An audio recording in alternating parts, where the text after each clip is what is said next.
तर welcome to channel. ठीक आहे. तर आत्ता आपण बोलणार, अरे यार हे पाणी दिसते, गरम पाण्याचं भांडं आहे. तर तब्येत बरी नाही आहे त्यामुळे आपण आहे रूमवर. ठीक आहे. सगळे इथे थोडं पडले ते असू दे, पण रिझल्टवर बोलणार आहे आपण. ठीक आहे.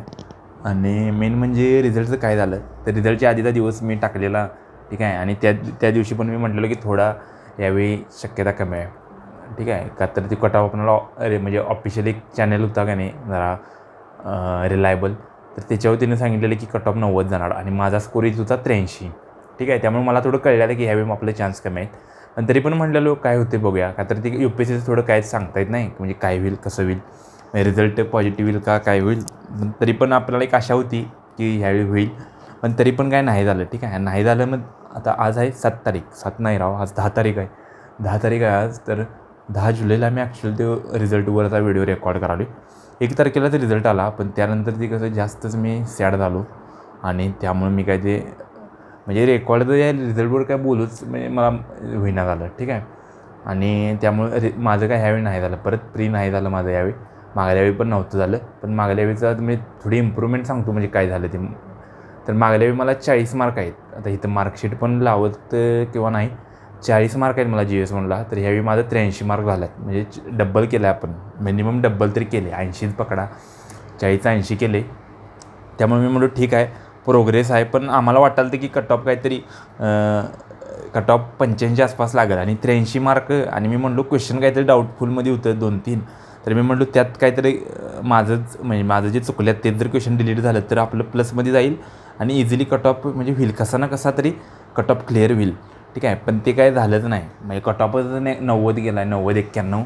त्यामुळं तर ते काही विषयच नाही. आणि क्वेश्चन कुठलं तरी वेगळंच डिलीट झाल्यात, म्हणजे ज्याच्यावर चर्चा होती ते नाही तर अजून कुठलं वेगळंच डिलीट झाल्यात.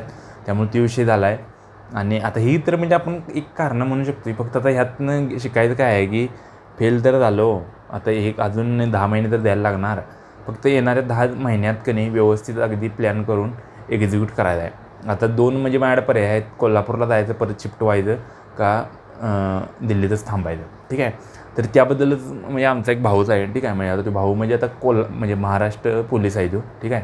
आणि माझ्यापेक्षा तो जवळजवळ 7 ते 8 वर्षांनी मोठा आहे, 8-9 वर्षांनी तर मोठाच आहे. आणि आत्ताच त्यासोबत बोलणं झालं. का तर कसं आहे म्हणजे आपल्या जो फेजमधनं गेलेला असतो ह्या स्पर्धा परीक्षेतनं किंवा ह्या थोडं स्ट्रगलमधनं, तर त्याला ते माहीत असते की काय होतं आहे आणि आता तो फेजमध्ये काय आहे. आता बाकीची पाहुणं आहेत ज्यांनी स्पर्धा परीक्षा केलेल्या नाही, ज्यांनी कुठली परीक्षा दिलेली नाही, त्यांना हे कळणार नाही माझी कंडिशन. पण तो त्यातनं गेला आहे. आणि हे मी ज्यावेळी कोल्हापूरात होतो त्यावेळी पण तो मला बोललेला की मग लॉकडाऊनमध्ये मी गेलो घरला. पण त्यावेळी पण मला तो एका म्हणजे पाहुण्याच्या लग्नातच म्हणलेला, संग्रामाच्या लग्नात, की तो अजून काय दिल्लीला परत गेलेला नाहीस. ठीक आहे. आणि त्यावेळी माझी पण असा ओव्हर कॉन्फिडंटच होता की कोल्हापुरात राहून होते की आता काय क्लास 10 झाली सगळं दिल्लीत आणि कोल्हापुरात राहून होती की, आणि म्हणून मी थांबलेलो कोल्हापुरात. पण ती मला वाटते की त्याचवेळी त्याचा ऐकायला पाहिजे होतं, म्हणजे दिल्लीत म्हणजे परत यायला पाहिजे होतं त्याचवेळी. ठीक आहे. पण त्यावेळी आलो नाही आणि शेवटी यायला तर लागलंच. ठीक आहे. आणि कोल्हापूर तसं काय म्हणजे मार्क आलंच, पण तरी पण त्यानं काय कट ऑफ क्लिअर झाला नाही. ठीक आहे. आणि म्हणूनच आलो परत. ठीक आहे. म्हणजे आता जानेवारीत. आणि म्हणूनच आता मी त्यासोबत बोलणं झालं की म्हणलो भाऊ, म्हणजे आता त्याचं नाव मी घेत नाही डायरेक्ट ॲक्च्युअल, काय तर प्रायव्हसी नको. आणि त्याला म्हणलो की असं आहे दिल्लीत आहे. मग तेव्हा अगदी खुश झाला की बरं झालं बाबा परत दिल्लीत गेलास, काय विषय नाही. आणि मग त्याच्या संग मी म्हणजे सगळ्या भावना आहेत का त्या माझ्या ॲक्च्युअल शेअर केल्या. म्हणजे अर्धा तास मी बोलालतो आणि त्यासोबत मला बोलून म्हणजे अक्षरशः म्हणजे खरोखर चांगलं वाटलं. म्हणजे रिज्युनिवेट आपण म्हणतो की नाही, की रिस्टार्ट किंवा असं नवीन. ठीक आहे. तर ते वाटलं. तर त्याला मी म्हणालो की तुमचं मी त्यावेळी ऐकायला पाहिजे होतं, त्यावेळी मी यायला पाहिजे होतं. ठीक आहे. म्हणजे आपण म्हणतो की पाहुण्याचं कोणाला काय ऐकायचं नाही किंवा सगळी जळणारे असतात, पण तसं नसते. आणि ह्यो पण चांगलाच आहे थोडा, हे काही मी त्यावेळी पण ओळखलेलं आणि म्हणूनच आपण चर्चा करतो आहे. आणि तर त्याला म्हटलो की असं असं आहे आणि आता म्हणलो असा असा विषय आला आहे आणि दिल्लीत आलो आहे परत म्हणलो ह्यावेळी मी राहिलं आहे. ठीक आहे. मी प्री माझी राहिल्या म्हणलो. तर तो म्हणला काय अडचण नाही, अजून अटेम्प्ट दे आणि म्हणजे तुझ्यावर म्हणला विश्वास आहे माझा. ठीक आहे. का तर म्हणला तुझं रेकॉर्डनी हे मला माहीत आहे आणि त्यामुळं काय तू हे करू नकोस. आणि आता म्हणला 40वरनं 83वर गेला आहेस, तर 83वरनं काय म्हणला 113वर कसं पण जातो आहेस तो आणि 30 मार्क कसं पण वाढतो आहे. आणि 6 महिने म्हणजे 5 महिन्यात तू एवढं काढतो आहेस, तर अजून तर 10 महिने आहे, 10 महिन्यात तू काही इझिली जातो आहेस.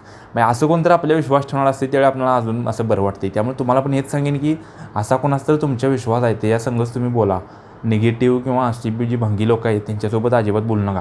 आणि पाहुणा पण आहे की नाही, लांबचा पाहुणा आहे, पण मला माहीत आहे कोण कसा आहे. त्यामुळे मी आता ह्या पाहुण्यांचा नंबर एका पाहुण्याकडनं दुसऱ्या पाहुण्याकडनं म्हणजे त्यांच्याकडनं ह्यो नंबर घेतला आहे. म्हणजे ॲक्च्युअली असा डायरेक्ट नंबर मिळालेला नाही असा आहे. आणि त्यामुळे ते बोलणं झालं तर ते, आणि त्यांना मी म्हणजे थोडं रिग्रेट करायला की मी म्हणालो की आधी आलो असतो इकडं दिल्लीला तर बरं झालं असतं उगाच कोल्हापुरात एवढा म्हणजे वेळ वाया घालला. तर तो म्हटला की काय नाही म्हणला, मी त्याचा लय विचार करायचा नाही, ती निगेटिव्हिटी अजिबातच ठेवू नको. तर मी बी ते स्वतःला निगेटिव्ह करतो आहे, हॅमरिंग करतो आहे, किंवा कोणता तर पाहुणा दुसरा असतो आहे तो मला हॅमरिंग करतो आहे की अरे एवढं नाही झालं, कोल्हापुरात नाही झालं असं विषय, एवढा झालं. पण तो म्हटला ते नव्हतंच, असं डोक्यात ठेवतो, ते नव्हतंच, कळलं का. म्हणजे तो विषयच नव्हता, तो कोल्हापूरचा विषय डिलीट करतो, तो आयुष्यात नव्हताच तुझ्या. त्यामुळे तो विषय सोडून दे. आणि आत्ता राहिले काय, आता 10 महिने राहिल्यात, त्याचं व्यवस्थित अभ्यास करत का. तर तू एकदा पास झालास की तुला कोण कुठलं मागलं काही विचारत नाही, ते कसं झालं आणि कसं नाही झालं. मग तिथनं पुढं मग सगळं ओके आहे. त्यामुळं ते एक मला त्यानं चांगलं सांगितलं. आणि हे म्हणूनच मी तुमच्यासोबत बी शेअर करतो आहे की अजून एक गोष्ट म्हणजे नव्हतंच, ती गोष्ट नव्हतीच. म्हणजे मला पण रिग्रेट वाटतं आहे की अरे कोल्हापुरात राहायला नको पाहिजे, पण तो म्हटला ती गोष्ट नव्हतीच. तुम्ही मला 2-3दा पॉईंट करता की ती गोष्ट नाहीच आहे, लक्षात ठेव. तू आता ती गोष्ट काढतोयस, ती गोष्ट नाहीच आहे, ती गोष्ट नव्हतीच असं डोक्यात ठेव आणि पुढं बघ. आणि अजून म्हणलो मम्मी पप्पा बी थोडं तापत्यात मम्मी पप्पा म्हणतात की असं कसं तसं का. तर पहिल्यापासून आपलं रेकॉर्ड चांगला आहे आणि UPSCत कसं काय वेळ लागतो आहे. तर त्यानं पण चांगलं सांगितलं. ते म्हणलं की थोडा जनरेशन गॅप आहे आणि मम्मी पप्पांनी त्यांच्या वयानुसार म्हणजे त्यांच्या एजच्या लोकांच्यानुसार ती विचार करतात. त्यांच्या एजच्या म्हणजे लोकांची पोरांचं थोडं सेटल झालेत किंवा अजून काय झालं, पण त्यांना तुझी काळजी वाटते की हिचं कसं काय अजून, किंवा त्यांच्या डोक्यात एवढंच आहे की तुझं कसं तरी सेटल करायचं. त्यामुळे ती थोडं आपल्या मागं लागल्या का ती होते. पण ते म्हटलं तू काय ते विचारच करू नको. आणि मी म्हणलो की म्हणजे घरातले ज्यावेळी असं हॅमरिंग करतात किंवा असं हे करतात, ते थोडं अजून म्हणलो अभ्यासावर इफेक्ट होतो आहे, अभ्यासावर निगेटिव्ह इफेक्ट होतो आहे. आणि मी जरा जास्तच घरातल्यांचा विचार करतो आहे. तर तो म्हटला की तू अजिबात ते काही विचार करू नको, ती म्हणतात ती त्यांच्या ठिकाणी योग्य आहे आणि तू पण तुझ्या ठिकाणी योग्य राहा. आणि तू ती जी म्हणतात त्याचा काही विचार करू नको, का तर ती त्यांना काळजी आहे, ती त्यांचं म्हणजे तू त्यांचा पोरगा आहेस, त्यामुळे ती कुठल्याही आईवडिलाला काळजी असणार, ती काळजी आहे ती. तू काय ते म्हणजे विचार करू नकोस आणि तू ती विषय सोडून दे. म्हणजे ऐकायचं आणि सोडून द्यायचं. का तर शेवटी तुला अभ्यास करायला लागणार आहे, फक्त तिची निगेटिव्हिटी तू देऊ नकोस. ठीक आहे. म्हणजे हे एक चांगला पॉईंट सांगितला की. आणि ह्यात काय कसं होतं, आपलं आणि आईवडिलांचं पण कधी खटकं उडतात की असं कसं ते कसं हे कसं. पण त्यांनी ते चांगलं सांगितलं की त्यांच्या ह्यानं ती योग्य आहेत, म्हणजे त्यांच्या जनरेशननुसार. पण आणि ते आपल्याला त्यांना काळजी आहे की बाबा आता ह्या पोरग्यात कसं काय, ह्याचं कसं पण ते म्हणजे थोडं सेटल होऊ दे किंवा आपल्या पायावर उभं राहू दे, हीच फक्त त्यांना काळजी आहे, अजून येऊन नाही. त्यामुळे ते फक्त थोडं ते आपल्याला वाटतं की आपल्याला टॉर्चिंग व्हायला किंवा हमरिंग व्हायला, पण ते तसं काय नाही, ती त्यांची जास्त म्हणजे वाढत चाललेली काळजी आहे असं आहे. आणि ठीक आहे. आणि अजून एक म्हणला की आता म्हटलं तू एवढं ह्यात वेळ दिला आहेस, एवढं अजून गोष्टी झाल्या, ठीक आहे. तर म्हटलं तू चांगलं तुला ओळखू शकतो आहेस तुला, ठीक आहे. आणि तुला जे वाटतं तेच कर, म्हणजे तुला जे वाटतं तेच कर. आणि अजून म्हणजे स्वतःचं प्लस स्वतःचं मायनस हे स्वतः तूच बघ. दुसऱ्या म्हणजे मित्रांचं पण ऐक तू. म्हणजे ह्यात मित्रांचं मी एक एक्झाम्पल सांगालतो की असं मित्रांचं आणि आमचं चाललं आहे चांगल्या गोष्टी किंवा असं. तर तो म्हणला मित्रांचं पण ठीक आहे, काय अडचण नाही, पण जास्त ध्यान तुझ्याकडे दे, तू काय म्हणतोस ते बघ आणि तसंच कर. आणि कधी पण काय लागलं फोन कर, काय विषय नाही असते ना. ओके सांगितला विषय. आणि तेच मला ते बोलून म्हणजे लय भारी वाटलं. अर्धा तास बोलाल तो आणि ती कोल्हापूर संघ म्हणजे बोलल्यावर ते विषय तोडतो आहे. अजून एक त्यांनी सांगितलं की गावातला कोणतरी निगेटिव्ह काय म्हणतो आहे किंवा पाहुणा कुठला तर अजून कोण काय निगेटिव्ह म्हणतो आहे, त्याचं काही तो अजिबात ऐकत बसू नकोस, ठीक आहे. अजिबात म्हणजे काय अजिबात ऐकू नको. ती पाहुणं समज एखादा तुझ्यापेक्षा जास्त असेल किंवा त्याने एक्झाम्पल दिलं पप्पांच्या वयात असेल किंवा पप्पांच्यापेक्षा 10 वर्षांनी अजून पुढं मोठा असेल, तर तो म्हणला की तो अजून पाहुणा 2-3 वर्षानं अटॅक येऊन जाईल. म्हणजे त्याने ॲक्च्युअली गोष्ट सांगितली. तर अटॅक येऊन तो जाईल 2-3 वर्षानं. त्यानंतर 2-3 वर्षानं तर तू त्याचा विचार करणार नाहीस, तो काय म्हणतो आहे आणि तो काय नाही म्हणतो आहे, तो गेला. त्यामुळे आता पण तू त्याचा काय विचार करू नकोस, ठीक आहे. आता तुला जे करायचं आहे, तुला जसं आयुष्य पाहिजे आहे त्यानुसार त्या गोष्टी कर. आणि मी म्हणलो आता मग कोल्हापूरला काय करू, कोल्हापूरला येऊ का नको, म्हणजे कोल्हापूरला शिफ्ट होऊ का नको. तर तो म्हणला शिफ्ट तर काय अजिबात होऊ नकोस, का तरी म्हणजे ज्या गोष्टी तिथं व्हायला पाहिजे तिथंच व्हायला पाहिजेत. आणि तू पण म्हणला बघितलं आहेस की तू इकडे येऊन काय होते, म्हणजे खरोखरच मी बघितले की कोल्हापूरात येऊन काय होते. म्हणजे माझं तरी तर बरीच म्हणणार की इथं अभ्यास होतोय तिथं होतोय, पण मी आधी पण सांगितले तुमचा होतोय, माझा तसा विध नाही. मला ते कोल्हापूरमध्ये कम्फर्ट झोन आहे. माझी पहिली 5वी ते 12वी म्हणजे 5वी ते सगळेच शिक्षण म्हणजे पहिली 4 वर्ष 1ली ते 4थी फक्त शिक्षण माझं कोल्हापुरात म्हणजे गावात झाले पोवारवाडी. बाकीचं सगळं शिक्षण माझं कोल्हापुरात झाले. त्यामुळे कोल्हापूरमध्ये ते कम्फर्ट झोनच आहे मला. त्यामुळे ते मी नाही म्हणतो UPSCचा अभ्यास करा. आणि UPSCचा अभ्यास करायला जरा कसं असा जरा जास्तच वातावरण लागते. आणि अजून पण म्हणजे आता सगळंच सांगतो, व्हिडिओ लांब होईल, पण ज्यांना बघायचं आहे ती बघतीलच. आणि अजून एक मित्र म्हणजे आमचा 10वी त्याची एक वेगळी स्टोरी येईल, पण मोठं सांगतो का तर ती म्हणजे मोठ्या स्टोरीचा पार्ट आहे, म्हणजे मोठी स्टोरी सांगायसारखी स्टोरी आहे ती. तर तो पण मित्राला म्हणजे ॲक्च्युअल बरं का, ॲक्च्युअल त्याला 30 लाखाचं पॅकेज आहे. तर 30 लाख भागिले 12 असं ते 2.5 लाख होत नाही पगार. CTC ते डायरेक्ट होत नाही. पण मी त्याला म्हणलो हे मला पण माहीत आहे म्हणलो की 2.5 लाख महिन्याला होत नाही, पण एक्झॅक्ट किती होते सांग म्हणलो महिन्याला. तर तो म्हणला 1 लाख तरी होते, म्हणजे सगळं टॅक्स इन्कम टॅक्सने हे सगळं कट होऊन 1 लाख तरी होते. आणि तो म्हटला की पण मी जॉब सोडून मी म्हटलं आता अभ्यास करतो आहे, म्हणजे UPSC चालू केली. तर त्यानंच थोडं गायडन्स किंवा कुठला क्लास लावू काय करू, त्यासाठी त्याने मला म्हणजे फोन केला होता कालच्या काल रात्री अर्धा तास आम्ही ते पण बोलालतो. आणि आता बोलालतो इतकं का तर मी गेले 4 दिवस आजारी आहे. म्हणजे आजचा 10, 9, 8, 7 तर 7 तारखेपासून मी आजारी आहे. आणि त्यामुळे मी रूमवर आहे. आणि आज थोडं बरं झालो आहे. आता हे पाण्याचं हे आहे का म्हणजे पातेलं हे पण गरम पाण्यात आहे. तर त्यामुळे मी आजारी आहे. आणि त्यामुळे पण म्हणलो की बोलूया जरा. तर त्या मित्राची स्टोरी पण चांगला विषय आहे. त्या पण मित्रांना म्हणजे आम्ही 10वीत असताना तिघांनी आम्ही अभ्यास केलेला आहे एका बेंचवर बसून. आणि त्या मित्रांचा म्हणजे मला 9वीला 70% होतं आणि 10वीला माझं 93 झालं. तर त्यात पण ह्या मित्रांचा वाटा आहे. त्यामुळेच ते असं आहे. त्यामुळं आमचं म्हणजे पहिल्यापासून सर्कल मोठं आहे. फक्त ते अजून कुठंतरी आम्ही म्हणजे मला वाटते की कुठंतरी माग आहे. पण तो म्हणला तसं काय नाही आहे, तो अजिबात असं करू नकोस. जर म्हणजे तो असं म्हणलास की तू माग आहेस नाही हे, तर ते मेंटली निगेटिव्ह इफेक्ट पडतो आहे. आणि त्यामुळे अभ्यासावर इफेक्ट पडतो आहे. त्यामुळं पॉझिटिव्ह राहा, पॉझिटिव्ह लोकांचंच ऐक, बाकीचं कोणाचं काय ऐकत बसू नकोस. तर हेच मी तुम्हाला बी शेअर करतो आहे. आणि निकाल पण शेअर केला. माझं काय ह्यावेळी फ्री झालेलं नाही, पण 25चा आपण अटेम्प्ट देणार. आणि आता बरीच जणं म्हणजे मला पण म्हणजे ती यूट्यूबला पण सांगते की प्लॅन तुमचं कुणासोबत शेअर करू नका, आपण हे नका. पण मला काय म्हणजे मी त्यात बिलीव्ह करत नाही. ठीक आहे, मी जेवढ्या चांगल्या गोष्टी सांगतो आहे तेवढं मला माहिती आहे मला चांगल्या गोष्टी त्या परत मिळतात. आणि मी असं काय कुठं उगंच फेक मारत नाही. काय मी हाऊ करणार आणि त्याहून करणार असं करणार फेकाफेकी आपलं काय नाही, जे आहे ते रिअल आहे.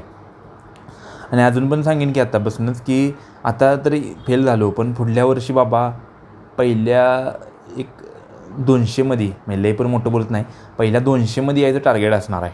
ठीक आहे, म्हणजे असं नाही कुठंतरी लिस्टमध्ये खाली, तर पहिल्या 200मध्ये यायचं टार्गेट असणार आहे. त्यानुसार माझा सगळा प्लॅन असणार आहे. 200च्या पण वरचंच आहे, पण लई पण मोठं बोलायला नको म्हणून मी 200 सांगतो आहे. आणि असा विषय आहे. आणि त्यानुसार माझं आता सगळं येणारं पुढचं प्लॅनिंग असेल. अजून पण आता पैशाचा विषय येणार आहे. म्हणजे आता मला अजून 10 महिन्यासाठी जोडणा करायला लागणार आहे. आयफोन पण मी दिला आहे, त्याच्या आधीच हा व्हिडिओ रेकॉर्ड केला आहे. ठीक आहे, म्हणजे ज्यावेळी मी काहीतरी 1 का 2 तारखेलाच मी आयफोन दिला आहे, 2 तारखेला बहुतेक दिला आयफोन.